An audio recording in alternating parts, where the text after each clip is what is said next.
Contestant number 6, Harish Sakti. That was magic. That was magic, Harish Sakti. Thank you, Contest Chair. You are welcome.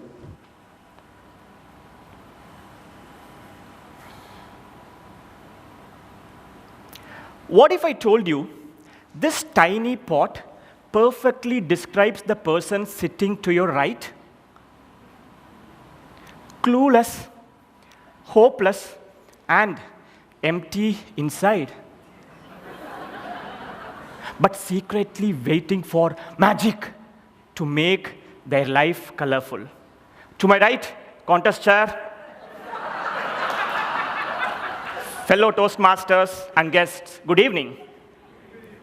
July 2019, I received a proposal from my HR. Her expectations were relocation and long-term commitment. Guess what? I said yes. Wait, it was an offer to work for a client in Germany. I still remember the day I got an email saying, my visa has been approved. That was magic. 10 minutes later, another email.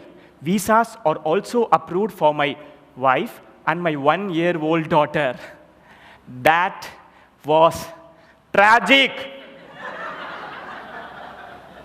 A wise man once said, traveling with your wife isn't a vacation. It's just a change in location. But surprisingly, my time in Germany turned out to be completely positive until the entire world became afraid of the word positive. COVID positive. 6 months later, by February 2020, the world had gone into panic mode. I had no idea the toughest chapter of my life was about to begin. Around the same time, my wife fell sick due to a different medical issue. Going to the hospital was frightening, and the language barrier made it even harder.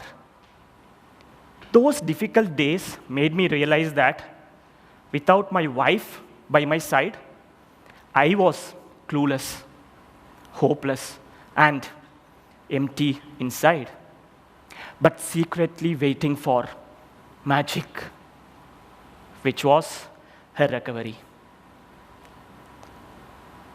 In a few days, despite safety risk, my client, Alex, who is ever busy, personally took us to the hospital and ensured my wife received the required support.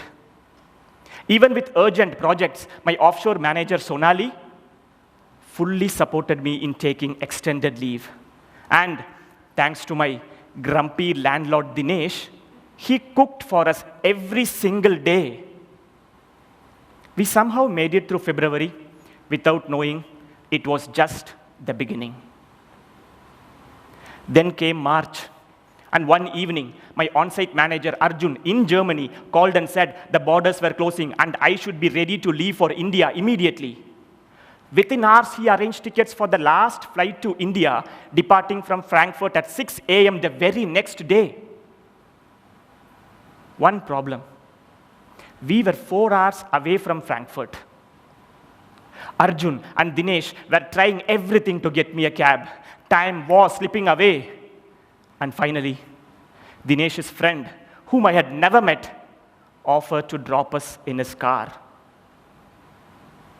Believe me, he drove close to 160 kilometers per hour because it was a BMW and not the bus that came from Pune yesterday.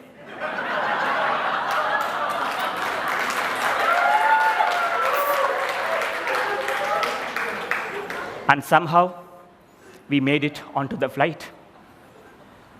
Throughout the journey, I was worried about my wife's health. Every time I asked, she said she was fine. Not because she was, but because she didn't want me to worry. Finally, we landed in Bangalore.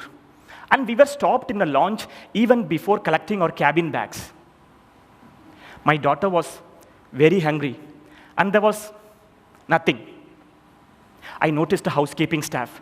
I rushed to him and pleaded, "Can you please buy a plate of idli for my daughter, please?" He reluctantly agreed. But 10 minutes later, he returned with food. And that's when I remembered my wallet with Indian currency was inside my cabin bag. I told him I didn't have cash, and I immediately saw a frown on his face. He then said, "Sir, do you think I will take money for getting food for this little child?" He then blessed my daughter and vanished into the crowd. My eyes filled with tears, and in that moment I thought, that was magic. Let me tell you something interesting here. My landlord Dinesh, who cooked for us every single day, was from a Tamil background. My offshore manager Sonali, who supported me with leave, was from a Marathi background. My on-site manager Arjun, who stayed awake all night until I boarded, was a North Indian. My client Alex, who took us to the hospital during the pandemic, was a German national. My landlord's friend, who drove us to the airport without obligation, was a Sri Lankan. And the housekeeping staff, who fed my daughter and refused to take money, was from a Kannada background. So why did people from such different backgrounds come together for us? Was it because my wife was unwell? Was it because my daughter was looking so innocent? Or was it because my daughter's father was looking so handsome in a white shirt? Well, the answer is one simple, powerful word: humanity. Now, turn to your right, left, or anywhere around you. If you see someone feeling clueless, hopeless, and empty inside, break the walls of language, caste, creed, race, or religion, and just hold on to humanity. Because then, you aren't just helping, you are making their life colorful.